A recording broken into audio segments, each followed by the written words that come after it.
Some of the announcements that's come out now from RFK and also a former Pfizer executive, both showing what was the point of this. It's going to be mind-blowing to you. Now, it probably won't surprise you. If you're watching my channel, you probably know this, but we're going to talk about it again. We're going to discuss what the former Pfizer executive just said of the point of these were. It was never the intentions to heal. It may have been the intentions to depend, and you depend on them. We'll discuss that. Also, we're going to talk about what Trump just did with Azerbaijan and Armenia. I have literally been talking about Azerbaijan and Armenia for a long time. Why? If you remember me discussing it, the persecution of Christians was happening day in and day out. The persecution of the people were happening day in, day out. But here's the thing. It didn't make mainstream media because it wasn't Russian narrative. It didn't make mainstream media because it wasn't Israel's narrative. This is a big deal. This is like decades worth of a war come to peace. And there was actually an interview with the president of one of these countries, and he said, you know, I'll be honest with you, I know you can't run in 2028, but please do. Please do. We'll discuss what he said and why that's important to us. Also, we'll talk about the negotiations happening in Alaska. Major situations happening in Alaska. The sad thing is that I don't know if Zelensky actually wants peace. We're going to discuss what he just said. And to be honest with you, this makes me just say this is why he does not need to lead. He's a dictator. Not looking for peace, looking for power. And then we're going to discuss what Hillary Clinton just said about you and your freedom to have social media or to have freedom of expression. I mean, it's what I'm doing now. We're going to discuss that. And then lastly, we're going to talk a little bit about your money.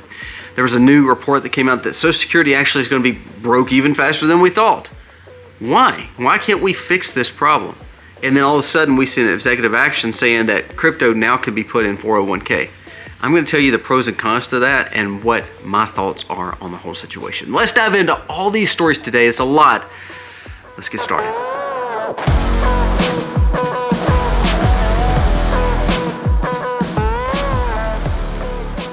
Hey guys, welcome to our channel. Thank you so very much for being here today. If you are new, we humbly ask that you subscribe to the channel.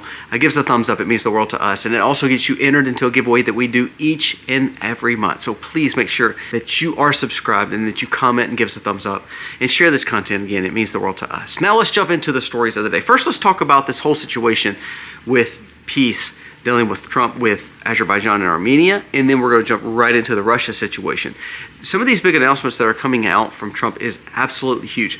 Patrick Bet-David, I love his podcast, but PBD says the future looks bright, and he said 2026 I do believe will be one of the best years on record. I hope he's correct. I'm one of those people. I'm probably a little bit more realist than I am an optimist or a pessimist, but I'm a realist. So I hope he's correct, but you're starting to see some of these things really come together. The IRS commissioner fired. Now all of a sudden Scott Bessent, who has worded that IRS needs to lose some power, and is the Treasury Secretary, of course, that now it's going to be over that. That's a big deal. The fact that now JP Morgan is saying, I mean, you know, we actually may have been wrong about the tariff situation. I think we're going to see a rate cut in September and then on throughout the year, maybe even another 4. That's huge news for our economy. That's going to make our economy skyrocket. Just because you can borrow money cheaper, you can pay back the debt cheaper. Not that I want you to borrow money, but that's good news. Now, those are great things when it comes to the future looks bright. Let's talk about this peace negotiation and why it's important. So Azerbaijan and Armenia meet together and they have peace negotiations. This is something that, I mean, they have been fighting for literally like 30 years. 30 or 40 years, if I'm not mistaken. The thing that we brought up about this was not just the fact that no one talked about it. It was the fact that, you know, it's one of those cases where a lot of these civil wars and these disgruntlements of land are happening all the time. We just want to focus on Taiwan, China, or Israel and Gaza, or, you know, Russia, Ukraine. Those are big deals too. But this is a monster deal because guess what? The persecution from Muslims onto Christians is absolutely huge. And so now to have peace here, it allows these Christians to maybe be able to live in peace, the Armenian Christians. This is key to seeing changes. This is kind of like the debanking bill that Trump just wrote. Now, the Congress is not going to put it into law because the Congress is inept and weak. But as long as Trump is president, that means as a Christian conservative, you can't be debanked. That's wonderful news. Now let's go to 2 other stories dealing with just the peace of Armenia and Azerbaijan and how it affects Christians. Now let's talk about the dangers of why, if we don't see peace with these religions and Trump stays strong, this is what happens. Linda Sarzour, one of Zohran Mamdani's closest advisors, states that Muslims mustn't make the mistake of humanizing Israelis. Israel is a home of half the world's Jewish population, and around them, half of the Jews around the world should not be viewed as human. They're not human. All right, let's listen to this. This is from Blaze Media. It says, the infiltration of Islam is so deep in the places of Minneapolis that Sharia law is already taking form. This isn't conspiracy theory. It's actually happening. Go to Minneapolis. If you go to Ilhan Omar's area, you don't know where you are in America because there's no version of America showing. It's only a Sharia state. This is how deep the infiltration is. I spoke to a campus of Turning Point USA, and the students changed their majors because they did not want to go to the area where the campus was because of the dangers of being taken advantage of, especially women. When are we going to protect America this way? Now, the reason I brought that up is this. We see the great things of the fact that Trump is holding his own when it comes to Middle East with Iran, now with Azerbaijan and making peace with Armenian Christians. But what about at home? We're seeing this in New York City, we're seeing this in Minneapolis, we're seeing this in Miami. I brought that story up. Remember with Florida how he's buying churches. I always see this in Texas, in the Plano area. So the problem is this. We need to find peace, and I'm so glad that Trump is doing this. He sees the risk of volatility in the world. I mean, this is Christianity. I mean, this is Christianity. This is important. Now let's bring that back home. I want to see Trump do the same pressure and the same points of guidance and the same thought pattern of leverage to stop the movement of Muslims here in America. This is happening even in America too. So that persecution that Christians were feeling in, Armenia, may be the same persecution we're going to feel if we don't have better leadership here back at home. So I love the fact that Trump is bringing awareness to it. I love the fact that we're seeing peace. Now let's see that same leverage and that same peace come back here. Because if we're not careful, Minneapolis, especially in like Ilhan Omar's district and in Dearborn, Michigan, some of those areas, some of the areas in Florida, you're going to start seeing these areas where Sharia law is more important than Christian law. Sharia law is going to be forefront. What that means is they're not going to live in peace. They're going to live in complete and utter disobedience to our law, but also to the persecution, and then all of a sudden persecuting Christians. New York's person running for mayor, one of his biggest advisors just called out Christians and Jews and says they're not even worth humanizing. Does that make you feel better? So I think this is a win for Trump for peace. Now let's come back home and actually do the same thing. Now let's talk about this Russia-Ukraine situation and why it's a big deal too. So Trump and Russia are meeting in Alaska. Huge news. Russia has one situation they want. They want you to stay away from them with NATO, and they want to be able to, the areas that they've taken over in the eastern Ukrainian areas, they want for themselves. Now, Trump's not in agreement to that yet, so we're going to see what happens in the next coming days and weeks. But basically, it's all they wanted. To tone down the situation of war, would it be worth it? They already taken it over. So now here's the kicker. Guess what? Democrats, rhinos alike that want war, along with Zelensky, is now coming out and saying, we're against this deal. We're not going to do it. I love this. As soon as Zelensky come out and said that he's against this deal and he's not giving up one iota of land. First of all, they've taken your land, you imbecile. But did you know what he said? Look, when he said that comment about how, he's not looking for peace, this is breaking. I mean, it was like literally 5 minutes after it happened. I want you to listen to this. This is so funny. And again, it just proves the point that Trump has leverage, and this is what we need, and this is why we need to come back and bring the same policy back home. Listen to this. After Zelensky avows that Russia would not get any Ukrainian land, the next 5-minute breaking article said the Pentagon is redirecting weapons and equipment bound for Ukraine back to the U.S. stockpiles. Zelensky has no leverage. So for him to yap his mouth, again, I know he's quote-unquote the dictator, not the president, the dictator, because he's pushed martial law to actually make where the Ukrainian people can't elect anyone else.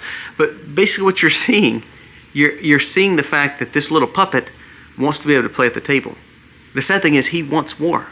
It's kind of like Israel and Gaza. I love how people want to try to dog out Israel. Let's think for a second. Is Azerbaijan feeding the Armenians during their war? Were they trying to be nice and play games? No, they were killing them, sadly. And that's why we need peace. We need peace in Israel and Gaza. Israel and Trump's words are, just give back the hostages.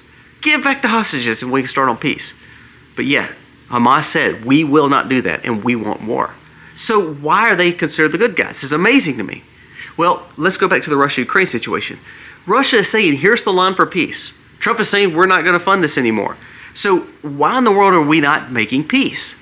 Well, because you have the rhinos, the Democrats alike, along with the Ukrainian leader that is funded by us. We're paying for it, so we should have the say. It's kind of like this. My son, we're building his house, and me and my son are in agreement of it. I mean, the house is his, but ultimately I'm building it. If all of a sudden we got in a disagreement and said, well, no, this is what I'm going to do. Okay, do you have the money to do that? Now, we're not in disagreement, but the point of this is the example. He can't really do anything with the house build because ultimately I'm the one funding it. So if he's like, no, I'm told tell that builder he can't do that. Does it have any leg to stand on? Because I'm just going to say I'm going to pull the funding and the building's going to go, and the builder's going to say, what? Why would I listen to the boy? Because the boy doesn't have the money. So you see, that's an example that we're seeing here. We're the one building the house in America. We're the one funding this whole situation. For Zelensky to come in there and say, well, he's not giving up anything, who really cares what Zelensky wants? Because it's our money. If this doesn't come to agreement, Trump should vow to pull out of Ukraine, pull all funding, pull all NATO resources, because remember, we're over NATO too. So we could pull all funding and just say, look, have at it, see all Ukraine fail. Now, do we want all Ukraine to fall? No, the point is this though, the leverage is not in Ukrainians' hand. Actually, their leverage is in America's money and Russia's actually advancement into Ukraine. So I love the fact that Trump and Russia and Putin are meeting because, first of all, we don't need nuclear war. That's what we've been talking about for 3 weeks. We don't want it. This is a good move. And guess what? If we find peace here, guess what this does? This makes a little bit more pressure on China to say, you know what, I don't know if we need to go into Taiwan. Because I don't know if we're going to see now the focus will be completely on us and not on Russia anymore. Ooh, that's a big move. That's what we need to see from our leaders. Now let's jump to some stories back at home. It says a foreign investor has quietly spent $65 million buying up Malibu real estate charred by January's wildfires. I want you to listen to this. The Palisades fire, Spencer Pratt, which is an old actor, is bringing attention to this, but there's only been 2 permits of all the houses that burned in this area. 2 permits have gotten rebuilding efforts. It's amazing how Gavin Newsom is talking about, Texas and how they're gerrymandering, and every place does it. Democrats have done it best. Actually, we would win another 40 seats if Republicans would actually put their big boy pants on and actually do what Democrats have been doing for all this time. But I digress. That's not what the video is today. The video is this. We have 2 people that's gotten permits to rebuild their homes. All the while, some secret investor has just spent $65 million buying up some of this burnt remains. You know why this is important? There's no water there. So while he's worried about the gerrymandering and the issues, they're still having water issues and septic issues. They're still not getting permits. So people are paying for their property tax, paying their insurances on houses that are not there anymore. So that allows for these investors who no one knows about to come in and pay cash for these big chunks of land. That is wrong. But if we're not careful, that's what we're going to see. And guess what? When these big investors are buying this land, first of all, who are these investors? Are they foreign? Are they local? What that matters, doesn't it? Why are we not knowing more about this situation, and why are we not allowing for Americans to get their permits back to build their homes that you allowed to burn down because you chose not to have water at the location? That's a big deal. We need to pay attention to that story. It's kind of like if you remember me talking about the Chinese nationalists started buying all the land around the lakes that actually run the reservoirs that run the water for New Hampshire. That's a big deal. The Chinese investor literally is buying land all in New Hampshire around some of their waterways that actually gives them emergency water just in case. Well, we're seeing the same thing happen in California, and we're like, who are these investors? And why are they buying this land? This is a completely restructure. Again, it's kind of like the Muslim situation we were just talking about in America. I love the fact of what we're doing for peace across the world, but I really want our focus to be back at home because we're missing out on some of these things that are happening right before our very eyes, and Americans are losing power. I want you to listen to this story, and this is from the Pfizer CEO and then RFK. We're going to talk about that because they all kind of go together. You see how we've been taken advantage of with these fires and how California's taking advantage of their people. We see the fact that Minnesotans are not getting supported like the Somalians are getting supported. We see in New York where, and even in Los Angeles just came out, Karen Bass came out and said that she's going to help make sure that she takes care of the immigrants before she's actually going to get these permits for rebuilding on some of their lands that burned. Makes no sense, does it? So Americans have been taken advantage of. I want you to listen to what Michael Yerndon just said. Former Vice President of Pfizer. The design of the molecular structure in the you-know-what has no purpose other than to injure and kill. He said the purpose of the pandemic was to damage the economy and to get used to doing what we were told to in a mock emergency, and to roll up our sleeves and receive whatever materials they tell us to get. Now, why does this pertain and why is this a big deal when we talked about the California wildfires? Because we saw a situation, we saw people getting taken advantage of, and yet nothing's been done. Michael Yerndon worked for Pfizer, and he just told you the quiet parts out loud. He said this had one purpose. It was to injure and kill, and it was to literally have the purpose of damaging the economy. It was a mock emergency so everyone could be the sheep that they want you to be. They just took all this land without buying anything of it. You didn't want to sell it? Who cares? We're going to burn it to the ground, and now investors are buying it. Isn't that weird how that happened? Some self-appointed groups of very rich people have decided they don't like 8 billion people here on this planet, and they want a smaller number. Some self-identified appointed group of the very rich will decide your future. Remember yesterday me telling you about Jeff Bezos and the meat that he didn't get third-party tested, and somehow now this printed meat can be in your grocery stores without any real testing? How Bill Gates can have the same thing with 3D printed meat that is divulged from cancer cells, and now there's FDA is approving it. FDA also approved this situation that Michael Yerndon is talking about, that it was meant to injure and kill. I mean, we're seeing all these people just drop. I mean, the death rates. Look at the death rates and the cancer rates now. If you don't believe me, just look at the consensus of the data. The data proves exactly what Michael Yerndon just said. It's the same way with California. Is government's taking advantage of you. Rich people are taking advantage of you. Not to the point where like I'm against capitalists. I'm not saying that. I'm saying the people like the Bill Gates are taking advantage of you, where they're allowing for something to happen and no one is going to prison and getting arrested for it. That's a big deal. Now let's go to what RFK says, because it goes right along with what Michael Yerndon just said. He said, doctors are being paid to give you this, and were paid for the last 5 years to give it to you. We've recently uncovered that more than 36,000 doctors that had Medicare reimbursements altered the base of this, not only for adults, but for children. Why? Because it's coercion and they get paid for it. He said, I love this quote, he said, that's not medicine, that's coercion. Let's go back to what Michael Yerndon said. These wasn't helping, they were hurting. That was coercion. Replacing the water and not having water in the fire hydrants. They couldn't convince you to sell your property, even though they wanted it for their new smart city. They couldn't convince you to sell. Well, they just make a reset happen. Now, were they the cause of it? Probably not. But there's a situation to say they kind of, it was like a cause and effect. Because the cause of it, and we didn't do anything to stop it, the effect was that we were actually the ones to blame. And that's where it becomes really truth. We need to pay attention to this because our people are getting taken advantage of. That's why I love the fact of what Trump is doing overseas with the peace, with all these areas. But I really want our focus to be back at home. And I really want us to pay attention to these politicians and these very, very elite people that are taking advantage of you and me. All right, on other news, let's talk about this. Social Security insolvency projected for 6 months sooner than thought. Now, this was projected, remember, back in the fact that the early 2030s, there will be no money in Social Security. We've been robbing it blind. The trust is not set up. Honestly, I believe everybody should be able to opt out if they choose. That same amount of money they put in there, if you got just a CD percentage of 4 to 5%, it would literally 10 times the money compared to what Social Security is going to pay you back. All Social Security is a prison. It was not set up correctly, and it's taking advantage of you. But here's the big deal. They're saying it's going to be insolvent in just a few years. I want you to listen to this story. This is actually from dealing with Elon's New American setup, but I want you to listen to what they say.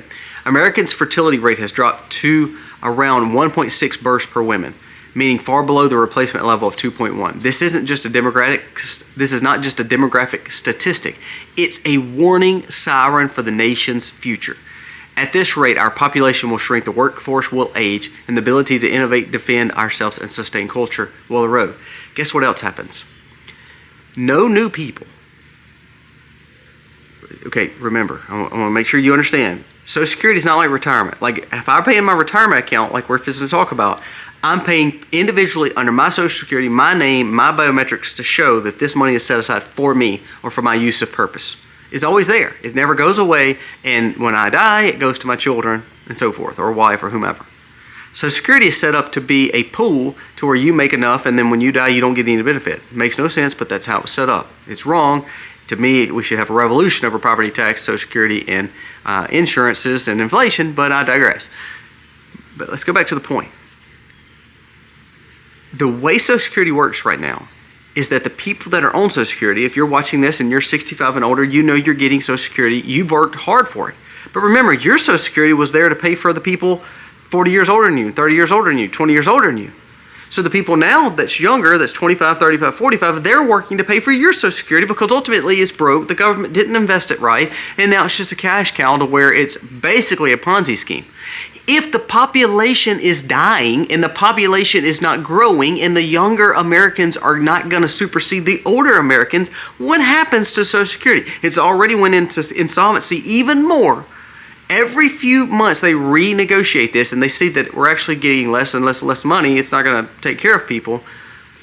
What happens when the population goes and there's no workforce to then provide the quote-unquote mandatory Social Security to then pay for the people who are on Social Security now? They said it will absolutely break people and make them even more impoverished. Is this what we want? You know what? I think this is what government wants. You know why? Because when you're impoverished and you depend on the government and you see that your money's not there and it sucks and you don't have any money to buy all this stuff, what do you tend to do? Hold your hands out. And what does the government tend to do?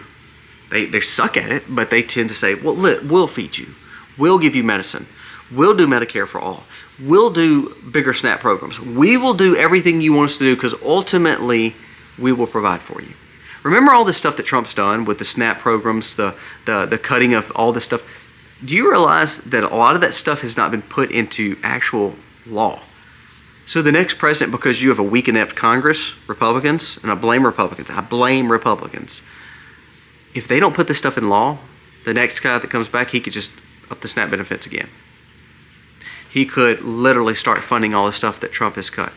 He could literally open the borders once more because none of this stuff has actually been done by Congress.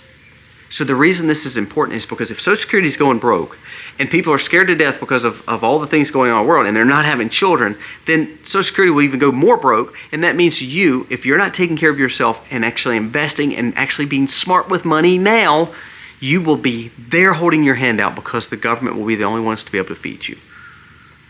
That's not the way that it was set up. That's not land of the free, home of the brave, having a house and a white picket fence. That's not what we were supposed to be intended for. So I believe there should be an opt-out policy for the younger Americans. They should fully fund Social Security, get away from the spending on this frivolous bills. Like for instance, if we do cut the interest rate and we cut that debt down just because of the interest investment on it, meaning, right now we're paying over $1 trillion just in interest payments because the interest rate is so high. Here's what I would love to see. I'd love to see that if our interest rate drops by basis points and then we go down to saving 200 or 300 billion or 400 or 500 billion just in interest payments, there shouldn't be spending on that. That should go to Social Security, fund it, and allow for the people that's 45 and younger or 35 and younger, whatever that age is, to opt out of that policy, and then you could fully fund the ones that are already been paying in the system. For instance, with this cryptocurrency situation with 401k, I'm going to tell you the pros and cons. The cap for the markets right now, I think it's like $9 trillion that people have invested into retirements and 401ks in the stock market. Crypto opens up another $4 trillion that allows people to do, because that's basically what people have invested in crypto. So you're adding really 50% more to the market by just opening up to crypto. Now, I'm not for crypto. I think it's a little dangerous. I hadn't seen a track record on it. Personally, it's not tangible money. I like tangible stuff like gold. I have no problem with you having money in retirements and cryptos. but it's not my forte. Now, let me go back and say this. What he did, though, is open up the market to where it allows for more people to invest and maybe not depend on the government. This is a good thing. Now, I wish we'd see an opt-out policy of Social Security. I wish we'd see an opt-out policy of taxes. I wish we'd see different tax credits and more savings. I wish people would get more involved in gold and things like that. Absolutely. But in all actuality, even though I'm not for crypto, I do think this is a good move, because what it does is it opens the market up to another $4 trillion market cap that needs to be put into the market, to now where your stock market grows, your money is more safe, and people can get less taxes on certain things. And it's regulated, so hopefully people will not be acting crazy and taking people's money like rug pulls in crypto. So this is a good thing, even though I'm not for crypto. But see, remember, this is executive order. So even though it's great and Trump has done great things with it, without Congress moving on it, the next guy could change every bit of it. So yes, we hope that someone like J.D. Vance would be president, because he would go right along with Trump's plans. But if all of a sudden he doesn't, and Jasmine Crockett or AOC or Zohran Mamdani, whoever it may be, becomes president, they're going to take all that away. That's why it's very important to make sure that Congress is doing the same thing that Trump is doing and working for American people. And they're not. So, again, with Social Security, if we're not careful, not only is it going insolvent, it's going to make your payments go down. There's nothing saying that your payments are going to go up. I love when people are like, we're going to make Social Security strong again and make your payments go up. Well, it was done wrong and people got screwed, and now it's sadly, people are not getting any extra money. I honestly believe that they should fund Social Security and actually give you more of your money back. Give you lump sum money. I honestly believe that. That's something that I do believe that we should be spending money on, is we should lump sum money, give big payments on. I'd love to see everyone over 65 get a lump sum payment of a few $1,000s to say, look, I'm sorry, we're going to try to correct it. And then also give a 2 or 3 or 4% raise every year. Why not? Your stuff goes up. It's not fair for the people to have mandatory payments into Social Security and then be completely broke when they actually get to Social Security because the government did wrong. My thoughts. Last story I want to bring up, freedom. Do we truly have freedom? I want you to listen to what Hillary Clinton just said. If social media does not moderate content, we will lose control. Now, that's what scares me, because I'm on social media right now. We should be able to say whatever we want to say, as long as it's not derogatory and it's freedom of speech. Now, I'm not one of those libertarians that believe that you should be able to say hate and spew hate and get publicized for it. I don't think that's truly what we're talking about here. But if I'm a Christian, I speak on homesteading, homeschooling, independence, freedom, no tax, push against the narrative of, establishment government, good versus evil. If I'm able to speak on that, I should be able to have the right to speak on it. I should be able to speak on the fact of waste, fraud, and abuse in the government. So what Hillary Clinton is saying, a lot of Democrats are saying, and even some writers are saying, we have to be very careful, because, your First Amendment rights, we can't speak hate. Well, that's true. But see, what they're doing is this. They're reinterpreting hate. They're reinterpreting free speech. So if I'm an independent speaker and I'm telling you that you shouldn't be eating salmon out of a petri dish or chicken out of a petri dish, that might be hating against their company. So we should be able to take that speech away. What Hillary Clinton and a lot of these Democrats and a lot of this establishment is saying is, you shouldn't have those free rights to be able to speak openly on social media. Here's where I do say, I think Elon Musk was the main player. And I believe, even though he's not a Christian, even though I believe he has some crazy, kooky things, I do believe God can use even him. I think of Nebuchadnezzar and how God used during Daniel's time, and how he showed Nebuchadnezzar a situation where ultimately Nebuchadnezzar was doing terrible things, but ultimately he was still used by God because he opened up certain things. Darius was used to save Daniel. Blah, blah. I mean, you could go and have so many situations where people are not godly and God used them for a purpose. It shows the amazing power of our God. But Elon Musk gave freedom to Americans to be able to speak openly on X. What it then did, I think, put pressure on companies like Meta, companies like Google, to where then they'd allow for free speech to come back. I think that's great, and I think God used Elon for that. Now, again, if we're not careful and we just lax and we give up and say, well, we're all good. There's a new report that said people are not buying firearms nearly as much as they should. People are not stockpiling food just as much as they were. They think we're in better times, so they quit doing that. I'm telling you, don't stop. Keep buying the stuff that you're needing. Keep speaking out. Because ultimately, if Hillary Clinton or someone like her gets back in charge, what they're saying is, look, we're gonna rain down on this talk. We need to control social media. Now, she didn't say control the media. She says control basically conservative media. That's what it comes down to. Pay attention to these stories. Never stop and put your guard down. You keep on pushing on. You keep on prepping. You keep on focused, and you keep your eyes on the prize. And that means independence, sustainability, and of course, freedom. Most of all, I want to be there so my kids and grandkids have a better life. Well, they're not if I don't fight for it now. Let me know your thoughts on today's video. God bless.